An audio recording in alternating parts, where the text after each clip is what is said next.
hypnotized. What's up is down, what's left is right. Chasing stars and holding you. I can't see the end, but we'll see it through.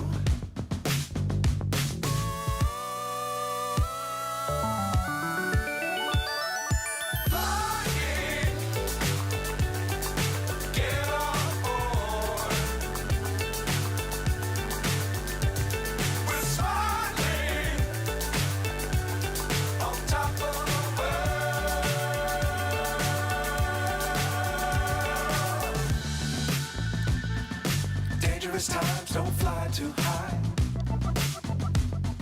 Be sure to keep the ground in sight. Fly forever if you keep it tight. Love the world but keep the sky on your mind.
So high I'm hypnotized. What's up is down, what's left is right. Chasing stars and holding you. I can't see the end, but we'll see it through.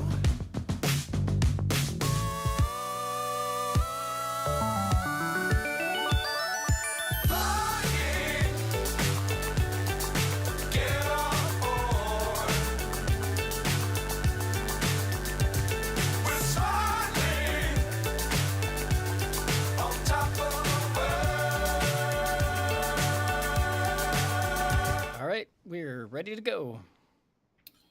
All right. Good evening, everyone. Thank you for joining us for another FPVFC Town Hall. Appreciate you being here with us tonight. We got Dave, Dan, and myself. We might have some latecomers, but for now, we're it. So hopefully you like our faces at this point. Otherwise, you wouldn't be here. So I do have some fun articles for this evening. So let me get those up and going here. Hold on. Split some stuff out. I was apparently unprepared tonight. Let's see that.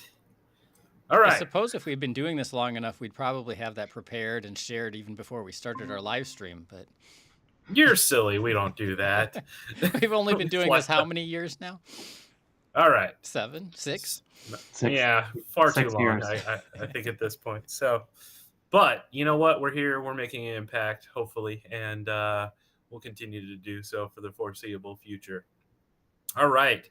So this is coming out of Indiana. So we got new executive order from Indiana Governor Mike Braun aims to position Indiana to help lead the federal government's mission of American drone dominance. According to a news release from Braun's office, Executive Order 25-73 establishes the Indiana Initiative for Drone Dominance Task Force. Officials say this order was developed in collaboration with U.S. Senator Todd Young.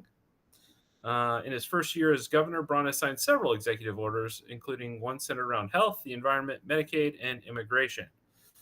The task force is expected to develop a strategic plan for how Indiana can utilize its assets to help drone technology be developed across government, academia, and industry, including Indiana's manufacturing industry, expertise from the Naval Surface Warfare Center in Crane, restricted airspace over Camp Atterbury, and the Muscatatuck Urban Training Center, Indiana's policy framework, and universities with established programs to further drone research and development. So this is not like, let's make better DJI compatible drones and help search and rescue. This is, let's build drones to warfare drones. It sounds like. I think it's part and parcel. So I think that's a part of it, but I also they are expanding public safety applications. So I think it's kind of a little bit of both there. So Indiana has always stepped up to use our skills and labor to support America's defense. Braun said in the release, Indiana's advanced manufacturing capacity and our concentration of defense and research assets make us uniquely suited to lead in America's pursuit of drone dominance. And this new task force will position Indiana as a national asset and drive innovation in this important sector.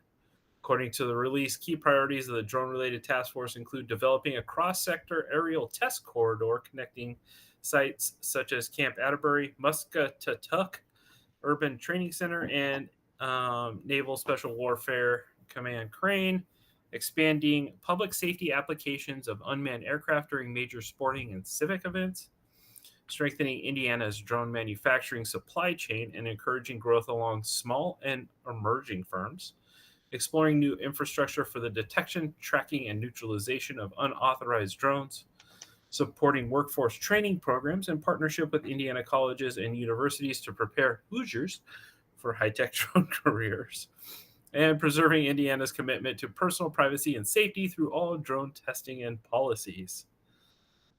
Good luck with that one. Drones are increasingly critical to our economy and national security, and as a leading manufacturing state, Indiana is positioned to help unleash American drone dominance, Young said in the release. Over the past several months, my team has worked hand in hand with Governor Braun's team on developing this executive order. He's been a great partner on this issue, and I look forward to continuing the work with the governor and Hoosier stakeholders to support President's executive order and empower U.S. drone industry. So, we got new executive order driving drone innovation, apparently. And I will agree with Dan. A lot of this is going to be probably focused on military and defense. But there is a little bit of, at least there, workforce training programs, public safety applications, that kind of thing is also, in my eyes, a good use of drone technology. So thoughts on this, guys? Sure sounds like to me that they're trying to position themselves as the supplier of drones to the Army or the military. Yeah. I think there's a lot of people trying to do that right now. It's curious to me that a state municipality would go after it, and it's an odd structure too. I'm trying to think of examples where a state has identified itself as a leader to help create a consortium of companies that would bid to the federal government. And maybe it happens. How does a state deal with restricted airspace over different things and creating a air highway for the drones to fly in? Like, that's the FAA's jurisdiction. Yeah. Domain. I mean, sure, they could maybe work with the FAA, but yeah, usually, like I know in New Air in the state of New York, they've allocated a corridor, and the state allocates the ground, and the FAA set aside the air. To lock down the airspace so that it could be used for testing. Well, we'll see what happens with it. It'll be interesting to see what comes from it for sure. Yes. All right. So this I thought was really cool. So Colorado built drone probes a Category 5 hurricane. So a drone from Boulder-based Black Swift Technologies becomes the first to measure the full evolution of a tropical cyclone with high-resolution data. So there's a video here that kind of covers the whole article. But the gist of it is that the drone is launched in this tube that you see on the left out of a plane, out of a NOAA plane. a storm chaser plane, and has a parachute attached. And then when it reaches a certain height, the tube falls away, the drone deploys, the wing folds into place, and then it proceeds to collect data. On this particular drone, there's no camera, which we'll cover here in a minute. It's literally just pulling data in. So It looks like it must be a glider of some sort then. yeah, it does appear so, but according to the article, it flew for like 2 hours in the hurricane. So pretty cool. Yeah. If you've got 100+ mile an hour winds, you can probably stay in the Fly air a brick.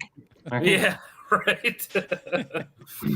So a fixed-wing drone built in Boulder by Black Swift Technologies made history this week by collecting what appears to be a record amount of high-resolution data from Hurricane Melissa. Over the course of 6 missions in the past week, the drone was also the first to measure the full evolution of a tropical cyclone from tropical storm status to Category 5 with that level of detail. The company CEO, Jack Elston, a company meteorologist aboard the Hurricane Hunter airplanes operated by the National Oceanic and Atmospheric Administration. During missions into previous storms, all I could see were coordinates and data coming back from our drone, Elston said. So it was really cool to actually see it deploy into action during Hurricane Melissa. He fastened a camera to the deployment system, which shows a tube free-falling from the belly of a P-3 Orion Hurricane Hunter airplane. A parachute deploys as the canister slides off, revealing the 3-pound drone called S0. It detaches from the system and vanishes into the 175-mile-an-hour winds of Hurricane Melissa. There's a lot of precipitation down there, as you can imagine, a lot of turbulence. Then the wave heights were pretty tall. You get big swells out of those hurricanes. He said the S0 drone was built to withstand the torture of a Category 5 hurricane, and it performed its job flawlessly, dropping down to low levels less than 50 meters above the waves. That's the part of the storm the forecasters are interested in measure, but just haven't been able to get to until now. Some of the most important measurements are near the surface because hurricanes get their energy from heat being transferred from the ocean to the atmosphere. It's too dangerous in that interface for human pilots, and sail drones can only cover so much area. The Black Swift Zero flew the entire circumference of Hurricane Melissa at several different flight levels in less than 2 hours. It's the most comprehensive and high-resolution data points ever measured in a tropical storm. It's exciting going out and doing it, but also we felt like we were gathering really important information, he said. Elston said that Black Swift will be flying with the Hurricane Hunters again next season. They intend to up their game to include multiple drones at once. They hope to include a video camera on the drone to get visual observations when it's in flight mode. I'm curious how that flies in that high a wind. Same. Obviously, it's not going to go straight into the wind, but if it flies with the wind, like how would it stay aloft? And, yeah. So this could be a Part 108 aircraft. It's got to be fully autonomous. Yeah, so This is really clever, and I'd love to know how it works. And I'm with you, Dan. You got 175-mile-an-hour winds. You're staying still, or you're not moving. So you can fly upwards of 170 miles an hour. That's amazing. And then how does it? And then they said they were trying to maintain a track as well as an altitude. It sounded like it circled around the hurricane at a fairly low altitude. 50 meters. Yeah, 50 meters above the waves. Yeah, 150 odd feet. So flying around in the rain, and I'm like, that's insane. Very impressive. Yeah. Let's see the video. So the video, they don't need to be a Part 108 if they're flying out in the middle of the Gulf, or the Atlantic, or wherever it happened to be at the time. So true. So here's the deployment. Cut the very clever audio. Black Swift.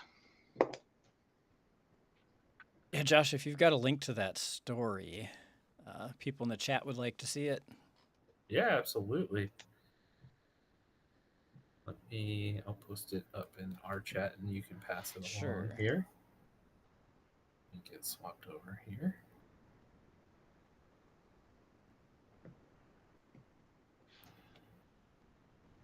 It looks like they've got some 3D renderings of it flying through a hurricane.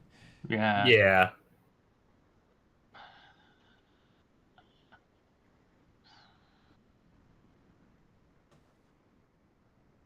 That's insane, though. I like more That's power not. to them. That's Yeah, super cool. this is absolutely really clever. So Plus, in that sort of a storm, the RF interference has got to be a problem. Really fascinating. yeah, super cool. So I thought that was really cool, and also the next one's really cool too. So if you thought that was cool, this is pretty neat too. So this covers some of my complaints on the payload capacity of drones. So um, a new algorithm lets autonomous drones work together to transport heavy changing payloads. So how does that work with FAA rules? Well, this is in the Netherlands, so they don't have to deal with the FAA there. I'm sure they have their own deals that they got to deal with. So, scientists at TU Delft in the Netherlands have developed a new algorithm that allows multiple autonomous drones to work together to control and transport heavy payloads even in windy conditions. Drones are ideal for reaching and maintaining hard to reach infrastructure like offshore wind turbines. With often harsh weather, limited payload capacity, and unpredictable contact with the environment, it's difficult for current drones to operate safely and effectively. A single drone can only carry a very limited load, explains Sihao Sun, robotics researcher at TU Delft. This makes it hard to use drones for tasks like delivering heavy building materials to remote areas, transporting large amounts of crops in mountainous regions, or assisting in rescue missions. To overcome these limitations, TU Delft team designed a system where multiple drones are connected to a payload via cable, thereby carrying much heavier loads. By adjusting their positions in real time, the drones can not only lift and transport the heavy object, but also control its orientation, which is crucial for precise placement in complex environments.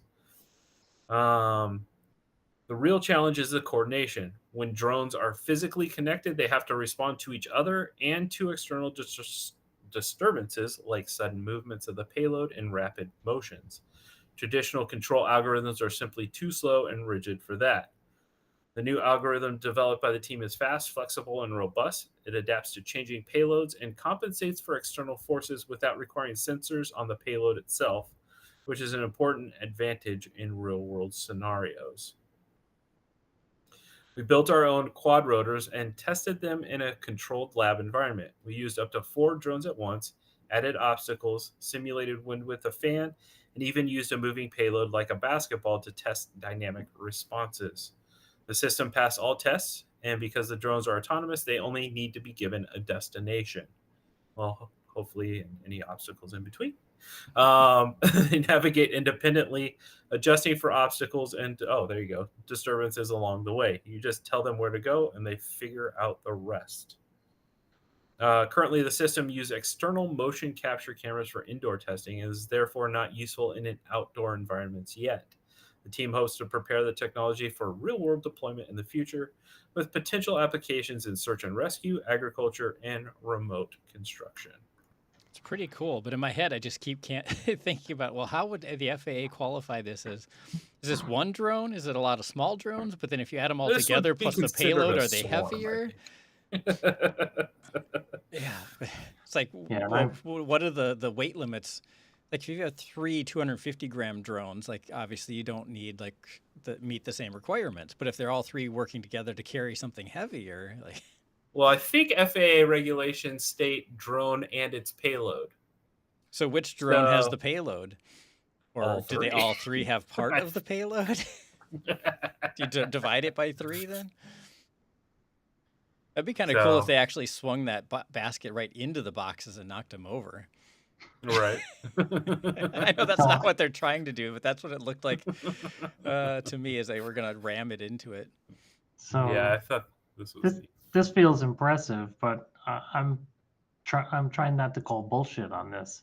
That they'd be more efficient than one bigger drone? Or? Yes, and so the statement or the assertion that a single control board would be slower, and so they used 3. You know that no, just no. I'm not buying that at all. just And why not an octocopter or a hexacopter, or it just when you're thinking that they've created a fully redundant system but not in capabilities, but in weight. And so they've got more frames, more flight controllers, more probably more battery than they really need were it to be a single frame. I'm struggling in terms of why Well, is in this some more cases, it's more efficient? maneuverable, like when they're showing it able to go through a narrower space. That was cool. That I really, Yeah. yeah, that was impressive. I agree with that. So it's like, all right, okay, and bless, it did feel, in the beginning, I was like, did this come up at a frat party? Is that where they, I got it, I got it. That's But funny. hats off to them. Very clever. They wrote it up. They tested the heck out of it. We'll see. And they didn't cut any of the other tethers, or they didn't run one of the drones into the other's tether. Those were, like, why is this? It appeared to be very flexible cables. Why is it not suspended out beyond uh, the the diameter of the prop disc of each of the drones? So it was like there were some aspects of that are begging For their credibility. details. Yeah, I thought it was neat, so we'll see what happens with it. I kind of agree that more robust, a single robust, heavy lift capable aircraft is definitely probably simpler. Yeah, But after you know, they'll probably conclude that after they sober up. No, it's a well, lot of hard work as a as an engineer. My hat's off to these young folks. It's very clever, and I'm sure it was a ton of work. They can probably yeah, stabilize the payload better than a single drone could. Because if it's multi-point. well, Yeah, yeah, it's way out. It's the Yeah. space. There's a lot to that. The fact that yeah, all of a sudden you've got a moment that is huge, that and you can adjust the payload precisely because you've got a moment arm that you can exert a lot of torque because of the distance that you've got. That's the that's really interesting.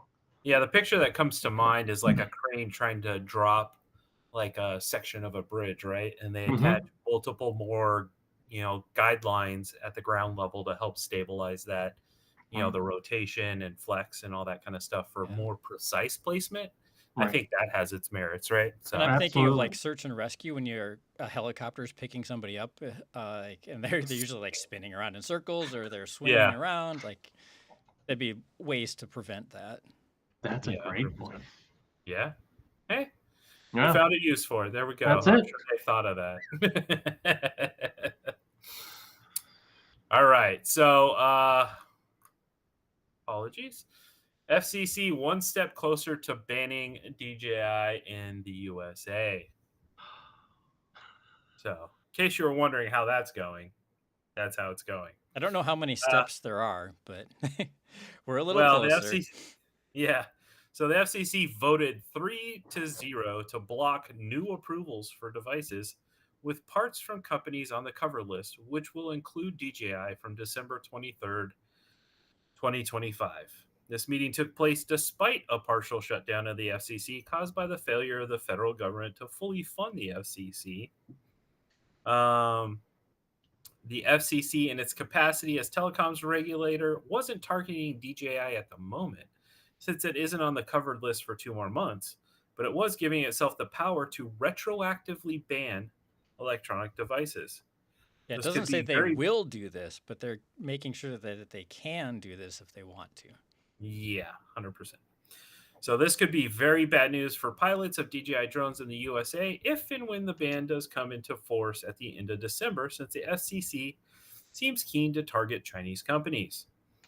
FCC Chair Brendan Carr said Americans' foreign adversaries are constantly looking for ways to exploit any vulnerabilities in our system.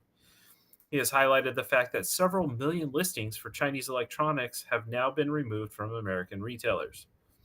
Another way of viewing that, of course, is that millions of choices have been taken away from American consumers. Thus far, the products in question are mostly Huawei. Hangzhou, Hikvision, ZTE, and other security camera brands. DJI has been considered a threat in a similar way to these other companies and also needs the FCC's approval to sell wireless products in the US, since every drone, and indeed pretty much every camera, thanks to Wi-Fi and Bluetooth, has a radio transmitter inside. The FCC has said that it won't confiscate or deactivate drones already in consumers' hands in its 61-page fact sheet about the ban. We Deactivate haven't. them? Yeah, I mean, how do you deactivate a drone? Like, that's already somebody else's. And we and other drone enthusiasts have spotted that officially approved products that haven't been easy to get in the US are now actually easier to get, including the Mavic 4 Pro and the Mini 5 Pro. So yeah, one step closer there. So I guess if you can get a DJI now, it's probably It was Senator Rick Scott of Florida who pushed the FCC to contemplate the retroactive part of this. This is I'm not a fan of Senator Scott. He's done or proposed some really stupid things. This may be up there is one of the most stupid. And it also appears that the FCC is contradicting itself. One, in the article, it says that they have provided themselves the ability to create a retroactive ban. And then it said that they won't deactivate an already existing aircraft. Yeah, why give yourself the ability if you have no plans to, if you say you're never going to use it? So that's an issue. Joshua Bardwell and Blunty brought up an interesting point on this topic, which was, does the FCC approval have to do only with Part 15? And if so, I'm up for reading the 60-page document. I'll look for it. If so, that means if you go get a ham license, you're legit. And so for the million plus DJI users, that's probably not a reasonable request. But that is not, it's not reasonable to ask myriads of DJI operators to go get a ham operator's license. But for any of us in FPV, we're supposed to have a ham radio technician license anyway. So if we've got that correct, FCC Part 15 means you do not need a license or certification in order to operate the electronic device. DJI has historically gotten a Part 15 for some of the frequencies on their FPV drones. Very strange. So like it was 3, 5, and 7 were cleared for Part 15, 2 and 4 were not. It was a skip. It skipped. I don't know which were which, but it jumped on their approval process. So we'll look into this. We'll see what's if that's the case. So if we got a hold of a new non-FCC approved drone, it's called the next Mavic, a Mini Air 5, then with a ham radio license, we could fly it legally. That's my hypothesis. So there was some discussion in our Discord to say that using encrypted traffic over ham radio is against the rules. That's true. And since DJI's traffic is encrypted, even with a ham license, you'd still be breaking the rules. Well, they're using the ham frequencies today, and the RF, the command and control signal is encrypted. So it's a good point that they're already in violation of FCC. Well, but if they're guidelines. Certified under Part 19, does that mean that it's okay? Because that's different. That's not under the ham rules then. 15? Or Part 15, yeah. They're currently allowed to be legal with the FCC, but if the FCC takes that away, then your ham license doesn't cover it because it's encrypted? Yeah, but I think it does not obviate the need to. I think you still have a problem because for those frequencies that DJI gets Part 15 approval for, it is in that they are operating in the ham frequencies. So you're not supposed to encrypt that information. But So then why aren't they already in trouble for that? They should be, and it harks back to I need to go read Part 88 in the FCC regs. I was told that Part 88 answers Section 374 in the 2018 FAA Reauthorization Act, which has to do with the FCC and the FAA were mandated by Congress to allocate protected spectrum. So that's a different set of frequencies, I'm pretty sure, but it's not ham frequencies, which is critically important because that's the non-ham is protected frequencies, which means you can't just create an oscillator and start playing in that frequency range if there's an aircraft operating in protected frequencies. For example, search and rescue, manned search and rescue, or police or ambulance, etc. So good, important discussion. If your senator, if you live in the great state of Florida, please complain to your senator, Senator Rick Scott. And if you're a supporter of Senator Scott, please take a moment to suggest to him that this is a bad idea. There is no replacement for these aircraft until there is. When there is, we will all be happy to say, great.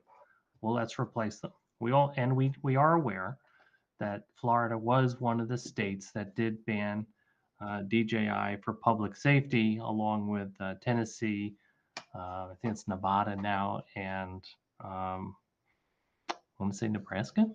There's one other in the Northwest.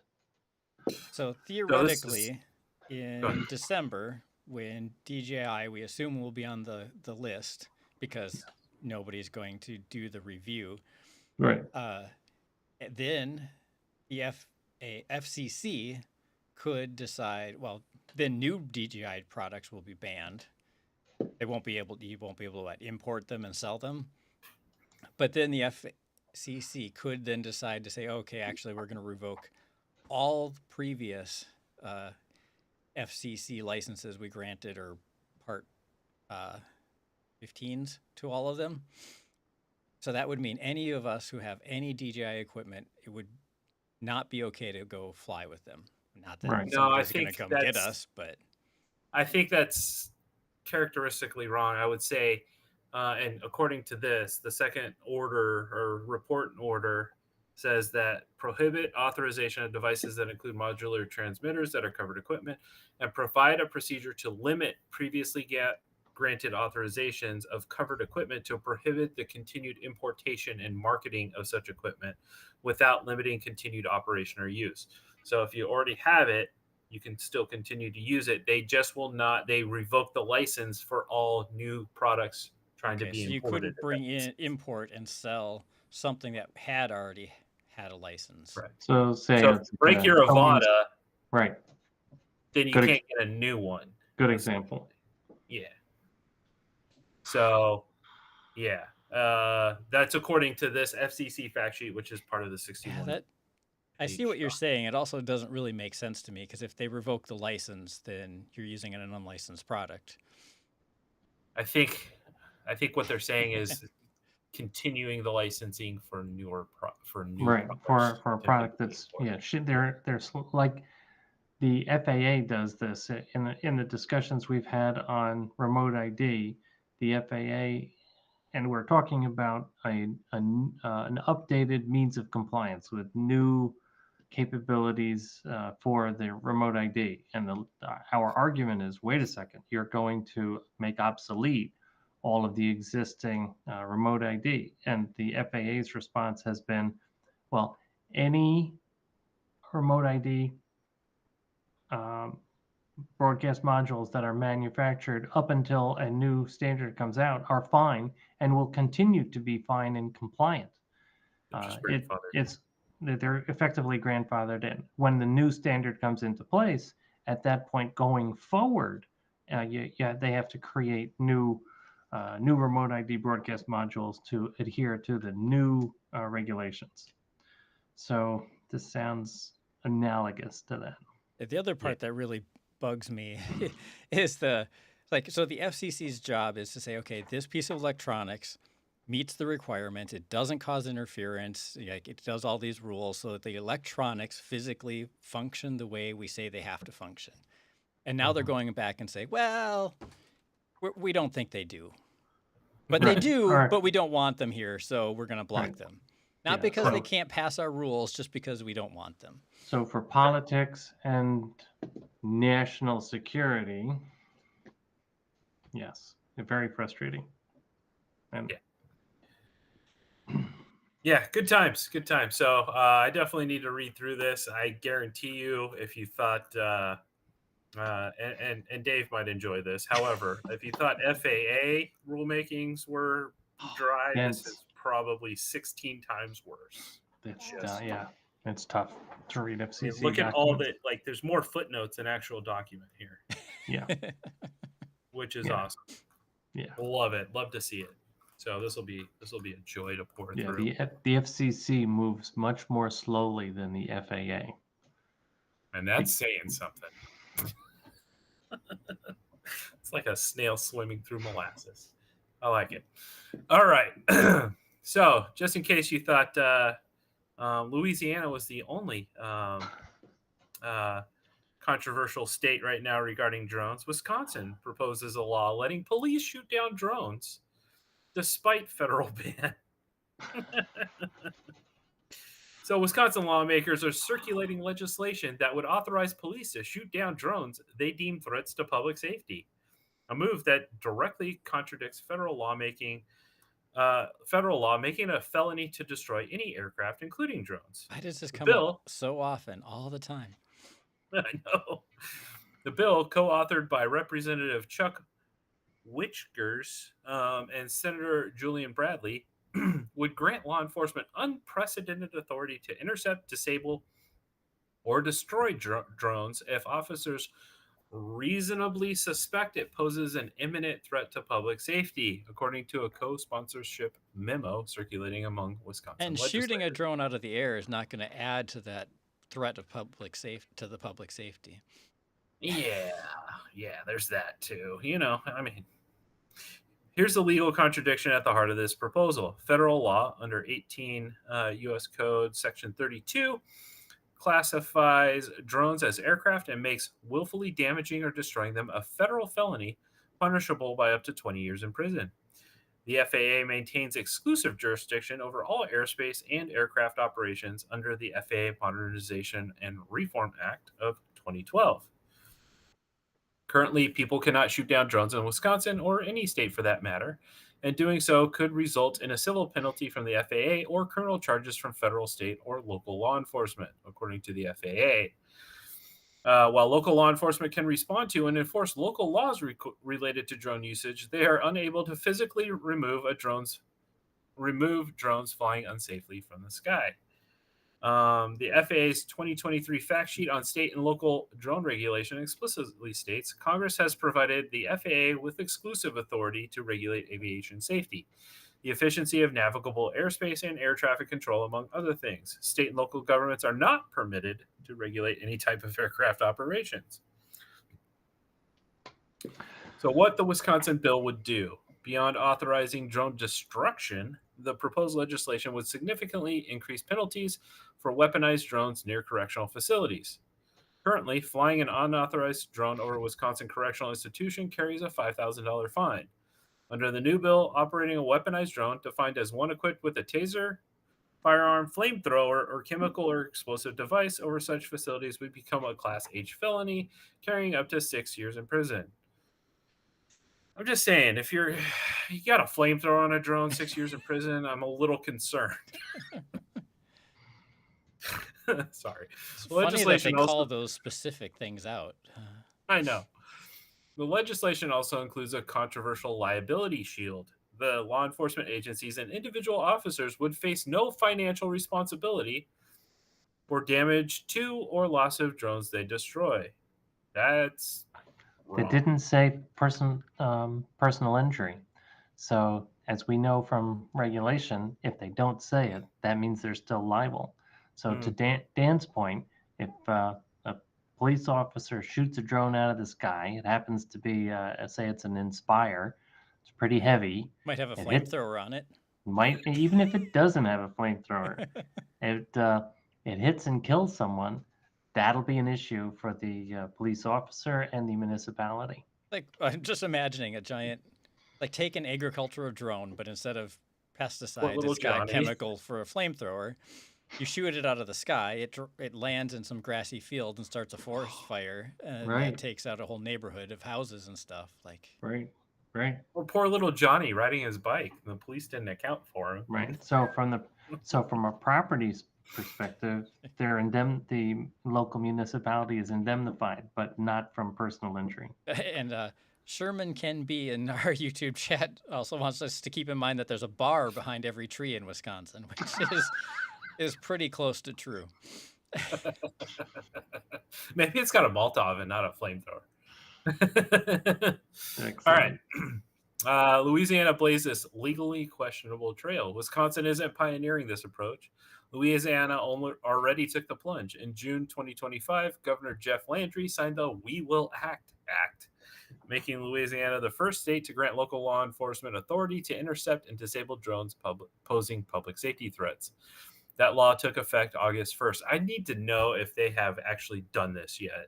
That's what I was going to say, is that these two states could be useful in the drone rights category, because the FAA has maintained that they are waiting for a situation that would be a slam dunk where they could assert the federal preemption. Yeah. And so, as you're exactly right, Josh, the state, some law officer would need to shoot a drone out of the sky, and when that happens, then the FAA has an action that was taken that they have the authority to litigate. We'll see what they do. I have a hunch the answer to that will be nothing. All right. So Wisconsin and Louisiana represent the sharp edge of a broader tension between state authority and federal aviation laws. Multiple states have attempted to assert control over low-altitude airspace in recent years with mixed results. Arizona proposed legislation earlier this year that would grant police authority to intercept drones suspected of drug trafficking within 30 miles of the Mexican border. Florida advanced Senate Bill 1422, allowing property owners to use reasonable force against surveillance drones below 500 feet. Connecticut passed laws restricting drone flights near harbors and infrastructure. All face the same fundamental obstacle: the FAA's exclusive authority over navigable airspace, which extends from the ground up. As legal scholars have documented, federal preemption doctrine prevents states from regulating aircraft operations, flight paths, or altitudes, the core function Louisiana and Wisconsin laws attempt to control. Even Senator Mike Lee's Drone Integration and Zoning Act, which would transfer authority over airspace below 200 feet to local or state and local governments, remains stalled in Congress and has for years, thank God. Without explicit congressional authorization changing the federal framework, state laws authorizing drone destruction remain on shaky legal ground. Yeah, we should point out that Senator Mike Lee of Utah has issued the same garbage legislation last track 4 years in a row in subsequent congressional sessions, and it has never gotten into or out of committee.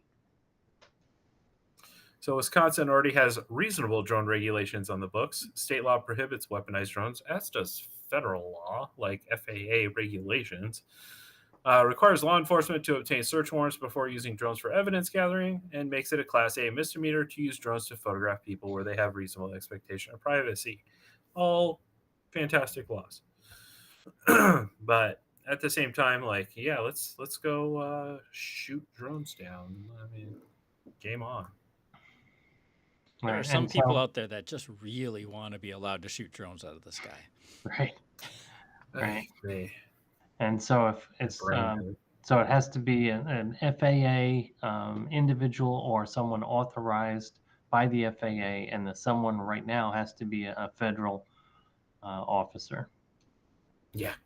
So good times there. So you know, I mean, I'm still envisioning the flamethrower drone. That's pretty cool. And 6 years. I mean, it's only 6 years if you want to put a flamethrower on the drone. I mean, some No, people might. no FPVFC logos on the side of the Well, flamethrowers. I think I've seen videos of flamethrower drones before. It's been done. Yeah, Yes. there's that dude in Russia that did it. I think it does all the weird stuff.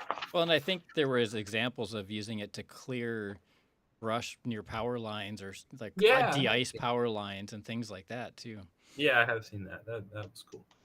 All right, so it's not far fetched, but I mean, if you want to be that guy, I mean, 6 years. I'm just saying. So don't All right. de-ice any power lines that go to a prison. Yeah. All right, guys, that's all I've got for tonight. Dave, you got anything, buddy? I don't. Working talking to some folks in the industry. There's a fair amount of negativity I've seen in folks saying, "Oh, the industry is dying down; it's quelling." We are all concerned about the China ban, which did specifically name DJI and Autel. But I think there's also some good U.S. creativity happening, and so I think we've got a fledgling U.S. drone industry and manufacturing starting up, and we're working with some folks on that. And over the next month or so, we'll share some of what's going on. Right now, the information is embargoed, so it's good. And so there is some fun that we can be having with drones going forward, and that includes FPV. So I'm mildly optimistic. Mildly. He's sort of smiling on the inside. All right, Dan, you got anything, brother? No, the only news I was really following this week was all the FCC related stuff. So when we covered that, so I'm all good. All right, cool, guys. Well, as always, thank you for joining us this evening. Oh, note for the future. I apologize. I meant to bring this up earlier. So we will not be having a town hall on November 26th. That is the day before Thanksgiving. I think all of you and all of us will enjoy having that time with our family. So we will not be having that one. We will still do the 12th this next month. So join us for that one. And then in December as well, Christmas Eve would be the one slated for the date slated for a town hall. So December 24th. And obviously spend that time with your family. And we will still be doing one on the 10th of December. So we'll have a little bit of a sparser schedule for the holidays, as we usually do. We encourage everybody to spend that time with their family. Hopefully you get some new drones for Christmas and or some new parts to make some new drones. And with that, guys, thank you for joining us this evening. And we appreciate you being here. And hopefully I can continue to be as snarky as ever with all these fun things that are happening. So appreciate you, and we'll see you next time. See you in a couple weeks. Thank you. Take care.